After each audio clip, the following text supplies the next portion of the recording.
Bollywood silver screen presenting नानिया part 1। कहानी की शुरुआत होती है इंग्लैंड के एक शहर से। इस शहर के ऊपर बहुत सारे हवाई जहाज हमला कर रहे होते हैं। तभी दिखाते हैं कि एक घर की खिड़की पर एक छोटा लड़का खड़ा होता है और वो खिड़की से बाहर दिख रहा होता है। उसकी मॉम पीछे से भागते हुए आती है और उसे पीछे खींचकर खिड़की के पर्दे लगा देती है और वहां से बाहर निकलने के लिए कहती है। अब उस लड़के का बड़ा भाई वहां आता है और उसका हाथ पकड़कर बाहर की तरफ भागता है। उसकी मॉम कमरे से टॉर्च और ब्लैंकेट उठाती है और वो भी बाहर भागती है। वहीं दूसरे कमरे में एक छोटी बच्ची बेड पर लेटी होती है और तभी उसकी बड़ी बहन आती है और उसे लेकर बाहर की तरफ भागती है। इनकी मॉम इन सब बच्चों को लेकर घर से थोड़ा सा दूर एक बेसमेंट में पहुंचती है। तभी उस छोटे लड़के जिसका नाम एडमिन है, उसको याद आता है कि उसके पिता की फोटो घर के अंदर रह गई है और वो वापस घर की तरफ भागता है। उसकी मॉम उसे रुकने के लिए कहती है लेकिन वो उनकी बात नहीं सुनता और उसका बड़ा भाई भी उसके पीछे भागता है। और जैसे ये दोनों अंदर पहुंचते हैं, घर के पास एक बॉम्ब ब्लास्ट होता है और वो दोनों जमीन पर गिर जाते हैं।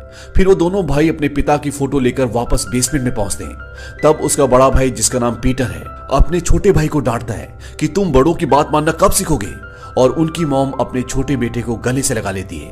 तभी उसका बड़ा भाई दरवाजा बंद कर देता है और कमरे में पूरी तरह अंधेरा हो जाता है। इन चारों बच्चों के नाम पीटर, सुजेन, एडमिन और लूसी है। अगले दिन दिखाते हैं कि ये सारे बच्चे अपनी मॉम के साथ स्टेशन पे खड़े हैं। इस स्टेशन पर पूरा शहर खड़ा होता है और सभी लोग अपने बच्चों को इस शहर से बाहर भेज रहे हैं क्योंकि यहाँ वॉर चल रही है। शहर के सभी लोग अपने बच्चों को किसी सुरक्षित जगह पर भेजना चाहते हैं। इन बच्चों की मां दुखी मन से अपने बच्चों को ट्रेन में बिठा देती है और ट्रेन वहां से चली जाती है।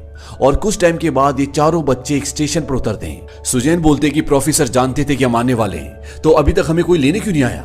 और तभी वो देखते हैं कि एक औरत तांगा चलाती हुई उनके पास आकर रुकती है और पीटर उससे पूछता है, क्या आप मिस मैक्रेडी हैं? वो कहती है हाँ। वो लेडी इन चारों बच्चों को लेकर अपने घर पहुंच जाती है।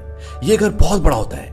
वो लेडी सभी को समझाती है, प्रोफेसर को शोर बिल्कुल पसंद नहीं है, इसलिए तुम लोग बिल्कुल भी शोर नहीं करोगे और यहाँ किसी चीज को छूओगे नहीं। तुम सबको नियमों का पालन करना होगा। अब सारे बच्चे अपने कमरे में चले जाते हैं। सभी बच्चे कमरे में कुछ ना कुछ अपना टाइम पास कर रहे होते हैं। तभी उनकी छोटी बहन लूसी कहती है कि क्यों ना हम छुपा छुपी खेलें। पीटर उन सबको छुपने के लिए कहता है और सुजैन, एडमिन, लूसी वहां से भागकर छुपने के लिए चले जाते हैं। लूसी छुपने की जगह ढूंढने के लिए एक खाली कमरे में पहुंच जाती है। वो देखती है कि इतने बड़े कमरे में सिर्फ एक बड़ी सी अलमारी रखी है और वो सफेद रंग के कपड़े से ढकी है। तभी उसके कमरे के बाहर किसी के चलने की आहट आती है। उसे लगता है कि उसका भाई पीटर उसे ढूंढने के लिए वहां आ रहा है और लूसी जल्दी से अलमारी को खोलकर उसके अंदर छुप जाती है। वो देखती है कि उस अलमारी के अंदर बहुत सारे गर्म कपड़े टंगे होते हैं। वो उन कपड़ों के पीछे छुपने के लिए पीछे की तरफ जाती है। उसके हाथ पर कुछ पत्ते टच होते हैं और जब वो पीछे पलट कर देखती है तो वो हैरान हो जाती है क्योंकि उसके सामने एक बर्फ से ढका हुआ जंगल होता है। वहां चारों तरफ सिर्फ बर्फ ही बर्फ होती है। और फिर वो पलटकर अलमारी की तरफ देखती है, पर वो वापस अंदर न जाकर जंगल में आगे बढ़ती है क्योंकि वहां पर बर्फ गिर रही होती है, जिससे वो बहुत आकर्षित होती है। अब उसे एक लाइट पोल दिखता है जिसके ऊपर एक लैंप जल रहा होता है और तभी उसे किसी के पैरों की आहट सुनाई देती है। वो जैसी पलट कर देखती है तो डर जाती है क्योंकि वहां एक ऐसा आदमी होता है जिसका ऊपर का शरीर तो इंसानों जैसा होता है लेकिन उसके पैर एक जानवर की तरह होते हैं। उसके कान भी काफी बड़े होते हैं। वो एक फॉन होता है और ये दोनों एक दूसरे को देखकर डर जाते हैं और दोनों छुप जाते हैं। फिर कुछ देर बाद लूसी उस पिलर के पीछे से निकलती है और उस फोन के हाथ से कुछ गिरा हुआ सामान उठाकर उसे देने लगती है। वो फोन पहले तो उससे छुपता है, फिर सामने आकर अपना सामान उससे ले लेता है। लूसी उससे पूछती है कि आप कौन हैं? वो कहता है कि मैं एक फोन हूँ। फिर वो उससे पूछता है कि तुम कौन हो? तुम एक बौनी लड़की हो। लूसी उसे बताती कि मैं बौनी नहीं हूँ, मैं तो अपनी क्लास में सबसे लंबी हूँ। फोन उससे कहता है क्या तुम इंसान हो? लूसी कहती है कि हाँ, मैं एक इंसान हूँ। ये सुनकर वो पूछता है कि तुम यहाँ कैसे आई? लूसी उसे बताती है कि जब मैं लुक्का छुपी खेल रही थी तो मैं एक अलमारी में छुप गई और मैंने देखा कि उसके बाहर ये सुंदर जंगल है। फोन उससे पूछता है कि क्या वो नार्निया में है? लूसी हैरानी से पूछती है कि नार्निया क्या है? वो उसे कहता है क्या तुम्हें सच में नहीं पता कि तुम अभी नार्निया में खड़ी हो? वो उसे बताता है कि इस खंबे से लेकर वहां कैरापेरावेल के महल तक की सारी जगह नार्निया में है। फोन उसे कहता है कि मेरा नाम टमनस है और लूसी भी उससे अपना नाम बताती है और उससे हाथ मिलाती है और ये दोनों दोस्त बन जाते हैं। फिर टमनस उससे अपने घर पर चाय पीने के लिए और कुछ खाने के लिए कहता है। हालांकि लूसी उसके साथ नहीं जाना चाहती, पर उसके मनाने पर वो उसके घर चली जाती है। घर पर वो लूसी के लिए गर्म चाय और नाश्ता लेकर आता है और वो दोनों आग के पास बैठते हैं। टमनस लूसी को बताता है कि यहाँ हमेशा बर्फ गिरती रहती है, लेकिन कभी भी क्रिसमस नहीं होता। तुमको यहाँ की गर्मियां बहुत पसंद आएगी। पता है, एक धुन पर हम सारे फोन्स परियों के साथ सारी रात नाचते हैं। क्या तुम वो धुन सुनना पसंद करोगी? लूसी कहती है हाँ। अब टमनस एक धुन बजाना शुरू करता है और लूसी को वहां जलती हुई आग में कुछ लोगों की परछाइयां नाचती हुई दिखाई देती हैं। और इसके बाद लूसी बांसुरी की धुन की आवाज से बेहोश हो जाती है। कुछ देर बाद उसकी आंख खुलती है तो वो देखते हैं कि वो फोन एक कोने में बैठा है। लूसी कहती है कि अब उसे वापस जाना होगा। तब टमनस रोने लगता है और कहता है कि अब बहुत देर हो चुकी है। यहाँ एक व्हाइट विच रहती है और उसी की वजह से यहाँ पर हमेशा बर्फ रहती है। और उस व्हाइट विच का आदेश है कि अगर हमें जंगल में कोई भी भटकता हुआ इंसान दिखाई दे तो हम उसे उसके हवाले कर दें। लूसी कहती कि मिस्टर टमनस, आप ऐसा नहीं करेंगे ना, आप मेरे दोस्त हैं। और ये सुनने के बाद मिस्टर टमनस लूसी को भागते हुए उसी खंबे के पास ले आते हैं जहां वो उन्हें मिली थी और उसे कहते हैं कि जाओ, वापस चली जाओ। और लूसी उस अलमारी में वापस चली जाती है। वापस आने के बाद वो अपने भाई बहनों को पूरी घटना के बारे में बताती है, लेकिन उसकी बात पर कोई विश्वास नहीं करता। लूसी उन सभी को वापस अलमारी के पास ले जाती है, लेकिन किसी को वहां से कोई जंगल नहीं दिखता। वो इस बात से दुखी होती है और अपने रूम में चली जाती है। रात में अचानक लूसी की आंख खुलती है और वो उस जंगल के बारे में सोचने लगती है। वो चुपचाप अपने बेड से उठकर उस कमरे की तरफ जाती है। तभी उसका भाई एडमिन उसे अपने कमरे से निकलकर बाहर जाते हुए देखता है और वो उसके पीछे पीछे जाता है। लूसी उस कमरे की अलमारी खोलती है और जंगल में दोबारा चली जाती है। एडमिन उसके पीछे पीछे ही आ रहा होता है और वो भी उस अलमारी के पास पहुंचता है और अलमारी को खुला देखकर वो उसके अंदर चला जाता है और वो भी दूसरी तरफ जंगल में पहुंच जाता है। वहां पहुंचकर वो अपनी बहन लूसी को आवाज देता है और तभी उसे कुछ जानवरों के भागने की आवाज आती है। वो जैसे पलट कर देखता है तो उसे एक तांगा अपनी तरफ आते हुए दिखता है। वो खुद को संभाल नहीं पाता और गिर जाता है और वो तांगा उसके पास आकर रुकता है। उसमें से एक बौना आदमी उतरकर उसके पास आता है और वो उस पर चाकू से हमला करने वाला होता है कि तभी एक औरत की आवाज आती है, रुको। और वो बौना आदमी रुक जाता है। ये औरत नार्निया की रानी व्हाइट विच होती है, जिसके बारे में टमनस ने बताया था। वो एडमिन से पूछती है कि तुम यहाँ कैसे आए। एडमिन उसे बताता है कि मुझे नहीं पता, लेकिन पहले मेरी बहन आई थी और किसी फोन से मिली थी जिसका नाम टमनस है। रानी उससे सारी बातें सुनकर अचानक बड़े प्यार से पूछती है कि तुम कितने लोग हो। वो बताता है कि हम 4 लोग हैं। रानी उसे अपने पास अपने तांगे में बिठाती है और उसे अपने जादू से गरम गरम चाय पीने को देती है। एडमिन उसका जादू देखकर हैरान हो जाता है। एडमिन बोलता है, क्या आप मेरे लिए जादू से स्वीट्स बना सकती हैं? वो कहती है हाँ, और वो उसके लिए जादू से स्वीट्स बनाती है और एडमिन को देती है। इसके बाद वो एडमिन को अपनी बातों में बहलाती है, फुसलाती है और एडमिन उसकी बातों में आ जाता है। वो कहती है कि मेरा कोई भी वारिस नहीं, मेरा कोई बच्चा नहीं है और तुम ही मेरी सल्तनत के वारिस बनोगे। रानी उसे कहती है कि तुम अपने बाकी के भाई बहनों को अपने साथ लेकर यहाँ जाओ और रानी उसे अपना महल दिखाती है जो 2 पहाड़ियों के बीच में होता है और वहां से चली जाती है। एडमिन का नेचर अपने बाकी भाई बहनों से बहुत अलग होता है। वो हमेशा ही सबसे झगड़ता है, झूठ बोलता है और लालची भी होता है। तभी लूसी वहां जाती है और वो अपने भाई को देखकर खुश हो जाती है और वो उसे वहां की रानी के बारे में भी बताती है कि वो एक बहुत ही बुरी रानी है। और इसके बाद वो अपने भाई को वापस अपने घर ले आती है। लूसी को लगता है कि अब उसके भाई बहन उस पर विश्वास करेंगे, क्योंकि अब तो एडमिन ने भी उस जंगल को देख लिया है। वो खुश होकर अपने भाई के पास जाती है और उसे बताती है कि वो जगह सच है और इस बार एडमिन भी उसके साथ था। लेकिन एडमिन से पूछने पर वो ये बोलकर बात को टाल देता है कि आजकल के बच्चे पता नहीं कब कहानी बनाना बंद करेंगे और लूसी को झूठा साबित कर देता है। लूसी वहां से चली जाती है और सीढ़ियों पर प्रोफेसर से टकराती है और उन्हें देखकर वो रोने लग जाती है।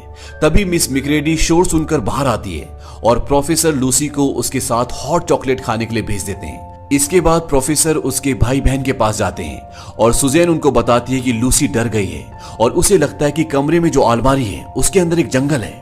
प्रोफेसर उसकी बात सुनकर हैरान हो जाता है और उन दोनों को समझाता है कि वो तुम्हारी बहन है, तुमको उस पर विश्वास करना चाहिए। अगले दिन ये चारों भाई बहन बाहर क्रिकेट खेल रहे होते हैं और तभी बॉल से खिड़की का कांच टूट जाता है और वो लोग डर जाते हैं और मिस मिक्रेडी के गुस्से से बचने के लिए वो उसी खाली कमरे में पहुंच जाते हैं और सभी लोग उसी अलमारी में छुप जाते हैं और तब वो सारे उस जंगल में पहुंच जाते हैं जिसके बारे में इन सबको लूसी ने बताया था। पीटर और सुजैन उस जगह को देखकर हैरान हो जाते हैं और लूसी को सॉरी बोलते हैं। अब सुजैन सबको वापस चलने के लिए कहती है, लेकिन एडमिन वो वापस नहीं जाना चाहता क्योंकि उसके दिल में लालच है और वो रानी के पास जाना चाहता है और वो कहता है कि हमें जंगल में घूमना चाहिए। पीटर कहता है कि हम लूसी की मर्जी से आगे जाएंगे।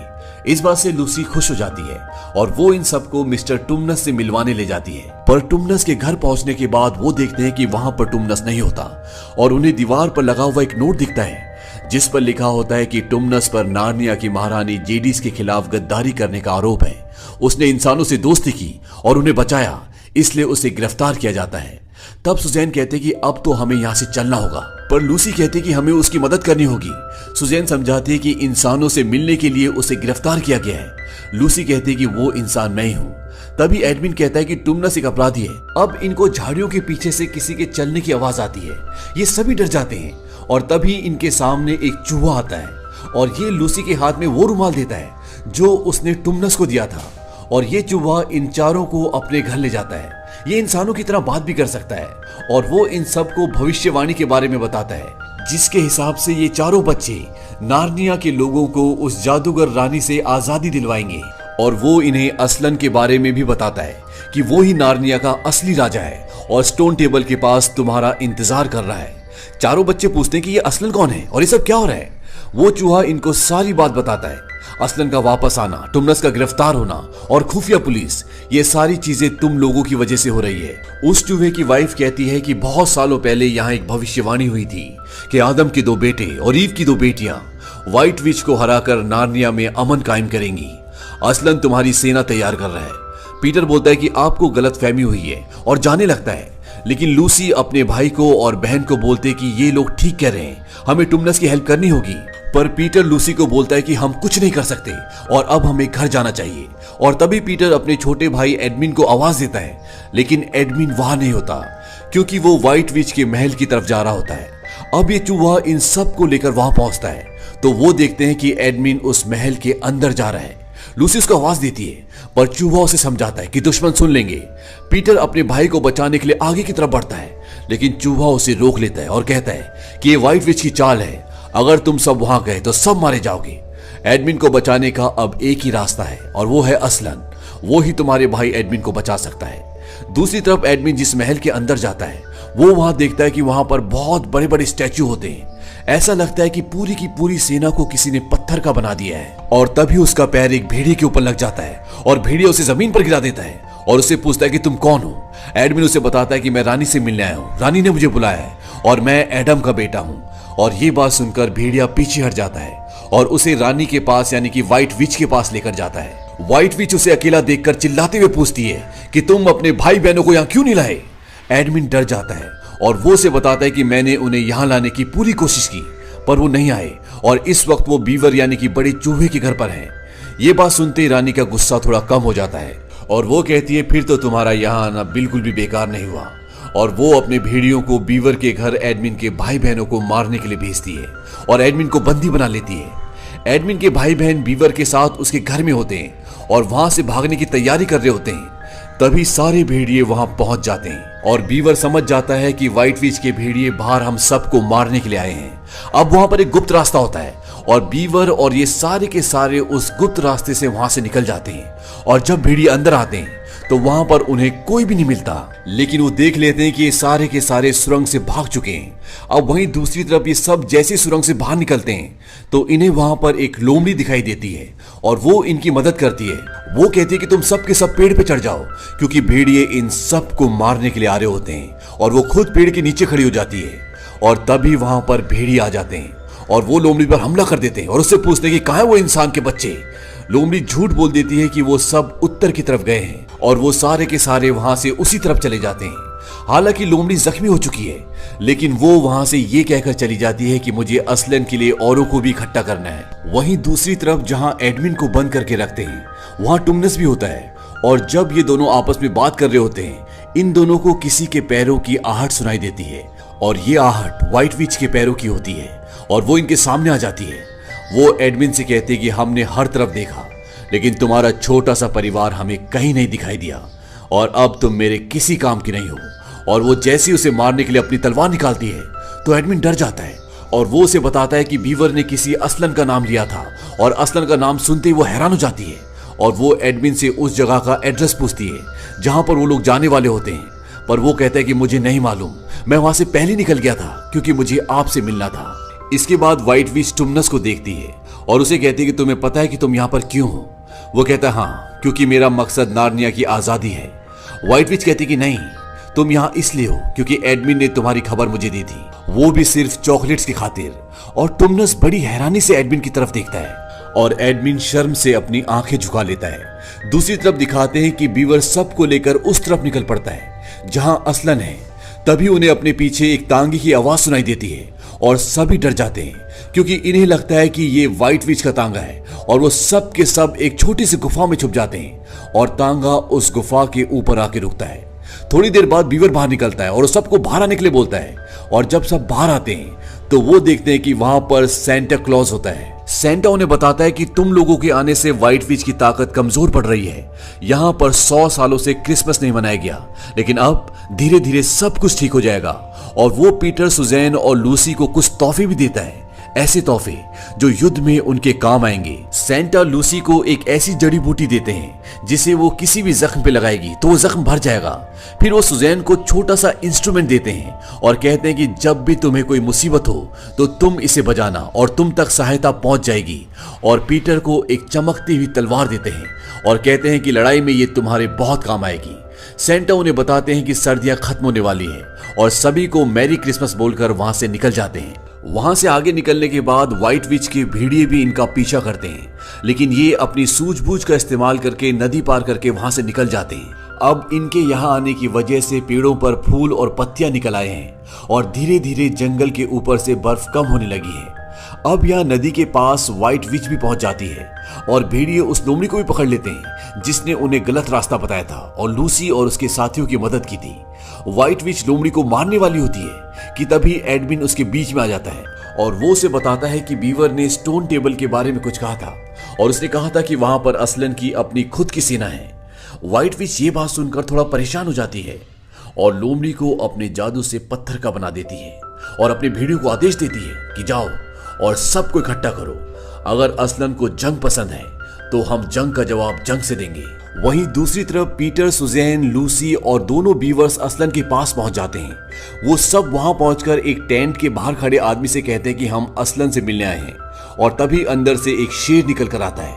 सभी लोग घुटनों पर बैठ जाते हैं और असलन का स्वागत करते हैं। असलन दरअसल एक शेर होता है और वो पीटर, सुजैन, लूसी और दोनों बीवर्स का स्वागत करता है। लेकिन जब असलन उनसे उनके एक और भाई के बारे में पूछता है तो वो बताते हैं कि हमारा भाई व्हाइट विच के कब्जे में है। और इसके बाद असलन पीटर को एक पहाड़ पर ले जाता है और उसे एक महल दिखाते हुए बताता है कि वो सामने केयर पैरावेल है जिसमें 4 तख्त हैं और उनमें से एक पर तुम बैठोगे, सम्राट बनोगे। तुमको भविष्यवाणी पर कोई शक है? पीटर कहता है कि नहीं, लेकिन मैं वो नहीं हूं जो आप सोच रहे हैं। असलन पीटर को बताता है कि बहुत गहरा जादू है जो नार्निया पर राज करता है, वही सही और गलत में फर्क बताता है और हमारी तकदीर तय करता है। मैं तुम्हारे भाई को बचाने में तुम्हारी मदद करूंगा, लेकिन तुमको भी इस जंग में मेरी मदद करनी होगी। अब यहाँ पर व्हाइट विच के कुछ भेड़िए लूसी और सुजैन पर हमला भी करते हैं, लेकिन असलन, पीटर सब मिलकर उन सबको मार देते हैं। लेकिन एक भेड़ियों को छोड़ देते हैं और असलन अपने सिपाहियों को उसका पीछा करने को कहता है और असलन के सिपाही उस भेड़ी का पीछा करके एडमिन को वहां से छुड़ा कर ले आते हैं और अपने भाई को देखकर ये सब बहुत खुश हो जाते हैं। असलन उन सब से कहता है कि जो हो गया अब उसके बारे में कोई भी पीटर से बात नहीं करेगा और वो वहां से चला जाता है। अब अगले दिन व्हाइट विच असलन से मिलने आती है और वो कहती है कि तुम्हारे बीच एक गद्दार है, क्या तुम भूल गए जब नार्निया बना था तो क्या नियम बने थे? असलन उसे कहता है कि मुझे नार्निया के जादू के कानून के बारे में मत बताओ, वो मेरे सामने लिखे गए थे। व्हाइट विच कहती है तब तो तुमको याद होगा कि हर गद्दार को मुझे सौंपा जाता है, उसका खून मेरी संपत्ति है और अगर वो लड़का मुझे नहीं मिला तो पूरा नार्निया आग और पानी के कहर से तबाह हो जाएगा। दरअसल नार्निया के कुछ अपने कानून होते हैं जिसके हिसाब से नार्निया में जो भी गद्दारी करेगा उस पर सिर्फ व्हाइट विच का हक होगा। और इसके बाद असलन व्हाइट विच को बात करने के लिए अपने टेंट में बुलाता है और कुछ देर बाद असलन आकर बताता है कि इसने एडमिन की जान को बख्श दिया है और सभी लोग बहुत खुश हो जाते हैं और व्हाइट विच वहां से चली जाती है। लेकिन असलन खामोश होता है और लूसी समझ जाती है कि जरूर कुछ ना कुछ बात है। अब उसी रात असलन कहीं जा रहा होता है और सुजैन और लूसी दूसरे रास्ते से छुपते हुए असलन के पीछे जाती हैं। वो देखकर हैरान हो जाती है। असलन उस स्टोन टेबल के पास जाता है जहां पर व्हाइट विच और उसकी सेना पहले से होती है और वो सभी असलन का इंतजार कर रहे होते हैं। व्हाइट विच की सेना में बहुत खतरनाक जानवर, पक्षी और भूत प्रेत होते हैं और असलन उनके सामने जाकर खड़ा हो जाता है और तभी व्हाइट विच के इशारे पर एक बुल आगे आता है और वो असलन पर हमला करता है और असलन जमीन पर गिर जाता है। इसके बाद ये असलन के बाल भी काट देते हैं और उसे बांध देते हैं।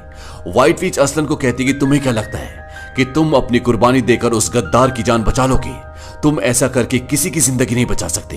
और जोर से चिल्ला के कहती है कि आज रात गहरे जादू के नियमों की तामील होगी और अब हम नार्निया पे राज करेंगे हमेशा हमेशा के लिए।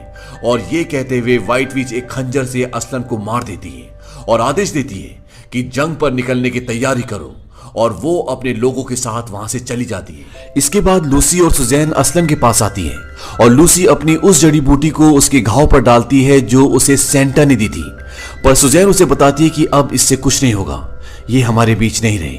और वो दोनों असलन को पकड़कर रोने लगती है। और जब ये बात सबको पता चलती है तो सब परेशान हो जाते हैं। एडमिन पीटर को कहता है कि अब तुमको असलन की जगह लेनी होगी, उसे तुम पर भरोसा था और मुझे भी है। एडमिन की बात सुनकर पीटर को हिम्मत आती है। इसके बाद व्हाइट विच की सेना भी वहां पर आ जाती है और असलन की सेना और व्हाइट विच की सेना के बीच में युद्ध शुरू हो जाता है। वहीं दूसरी तरफ सुजैन और लूसी असलन के पास से उठकर जाने लगती हैं और तभी स्टोन टेबल टूट जाता है और जब वो पीछे देखती हैं तो वहां पर असलन का शरीर नहीं होता। और तभी वो अपने सामने असलन को खड़ा देखती हैं और दोनों खुश होकर असलन के गले लग जाती हैं। असलन उन्हें बताता है कि इस जगह अगर किसी निर्दोष को गद्दार की मौत मारा जाएगा तो स्टोन टेबल टूट जाएगा और जिसे मारा है वो जिंदा हो जाएगा। लेकिन व्हाइट विच को अभी तक जादू का सही मतलब नहीं पता। फिर सुजैन असलन को बताती कि हमने पीटर को एक संदेश भेज दिया था कि आप नहीं रहे और वहां तो युद्ध शुरू हो चुका होगा। असलन उन दोनों को कहता है कि तुम चिंता मत करो और वो उन दोनों को अपनी पीठ पर बैठाकर वहां से व्हाइट विच के महल ले जाता है। और वहां पहुंचकर लूसी अपने दोस्त मिस्टर टमनस को पत्थर का बना हुआ देखकर उदास हो जाती है। तभी असलन उस पर एक फूंक मारता है और मिस्टर टमनस दोबारा से ठीक हो जाते हैं, वो जिंदा हो जाते हैं। और इस तरह असलन वहां पर पत्थर के बने सारे लोगों को आजाद करते हैं और वहां से एक पूरी सेना लेकर युद्ध के मैदान की तरफ बढ़ते हैं। वहां लड़ाई के मैदान में व्हाइट विच सबको अपने जादू से पत्थर का बना रही होती है। और अब जब पीटर की सेना हार रही होती है तो पीटर अपने भाई एडमिन को बोलता है कि तुम अपनी बहनों के साथ यहां से चले जाओ, और बीवर्स उसको लेकर जा रहे होते हैं। तभी एडमिन देखता है कि व्हाइट विच उसके भाई की तरफ बढ़ रही है और वो अपने भाई को बचाने के लिए व्हाइट विच का सामना करता है और वो व्हाइट विच के उस हथियार को भी काट देता है जिससे वो सबको पत्थर का बना रही होती है। लेकिन व्हाइट विच बहुत शक्तिशाली है और वो एडमिन को अपनी तलवार से घायल कर देती है। और जब पीटर ये देखता है तो वो उसकी तरफ बढ़ता है और इसके बाद व्हाइट विच और पीटर के बीच में लड़ाई होती है। लेकिन तभी वहां पर असलन आ जाता है और असलन जोर से दहाड़ मारता है और ये देखने के बाद व्हाइट विच हैरान हो जाती है। वो कहती है ये नहीं हो सकता क्योंकि उसने असलन को मार दिया था और असलन के साथ साथ वहां पर असलन की पूरी सेना भी होती है जिन्हें व्हाइट विच ने कभी पत्थर का बना दिया था। पीटर भी असलन को देखकर बहुत खुश हो जाता है और तभी व्हाइट विच मौके का फायदा उठाकर पीटर पर हमला कर देती है और उसे घायल करके जमीन पर गिरा देती है। और जैसे ही वो पीटर को खत्म करने वाली होती है तभी असलन भागता हुआ आता है और व्हाइट विच पर हमला कर देता है और उसे मार देता है। और जैसे ही व्हाइट विच का अंत होता है उसकी सेना हवा के झोंके की तरह वहां से गायब हो जाती है और असलन पीटर से कहता है कि अब लड़ाई खत्म हुई। और सभी लोग एडमिन के पास पहुंचते हैं। लूसी उसे दवा पिलाती है, वो दवा जो उसे सेंटा ने दी थी, और एडमिन बिल्कुल ठीक हो जाता है। और फिर वो सभी घायल सिपाहियों को उस दवाई से ठीक करती है और असलन भी पत्थर बने हुए सभी लोगों को ठीक कर देता है। इसके बाद असलन इन सबको महल में ले जाता है और इन चारों भाई बहनों को राजा रानी के ताज पहनाता है। और अपनी जिम्मेवारी पूरी करने के बाद असलन वहां से चुपचाप चला जाता है। लूसी उनको महल से देखती है तो रोने लगती है और टमनस लूसी को वही रुमाल देता है जो कभी लूसी ने टमनस को दिया था जब टमनस रो रहा था। और लूसी उस रुमाल से अपने आंसू पोंछती है और मुस्कुराने लगती है। और इसके बाद काफी साल बीत जाते हैं और इस सब के सब चारों भाई बहन बहुत बड़े हो जाते हैं। और एक दिन ये उसी जगह पर आते हैं जहां से कभी ये नार्निया आए थे और उस अलमारी के अंदर चले जाते हैं। और जब ये अलमारी से दूसरी तरफ अपने कमरे में पहुंचते हैं तो ये सब उसी उम्र के हो जाते हैं जिस उम्र में ये नार्निया आए थे। हालांकि नार्निया में इन्होंने बहुत साल बिताए, लेकिन जब ये अलमारी से वापस अपने कमरे में जाते हैं तो ये उसी वक्त उसी दिन में पहुंच जाते हैं जिस दिन ये लोग नार्निया गए थे, यानी जिस दिन इन्होंने बॉल से खिड़की का कांच तोड़ा था और डर के मारे सब के सब अलमारी के अंदर चले गए थे। अब जब ये सब वापस आ जाते हैं तभी वहां पर प्रोफेसर आते हैं। वो कहते हैं कि तुम अलमारी के अंदर क्या कर रहे थे? पीटर कहता है कि अगर हम आपको बताएंगे तो आपको यकीन नहीं होगा। प्रोफेसर उन्हें उनकी बॉल वापस देते हैं और कहते हैं कि कह के तो देखो। और इसी के साथ ये कहानी यहीं पर खत्म हो जाती है।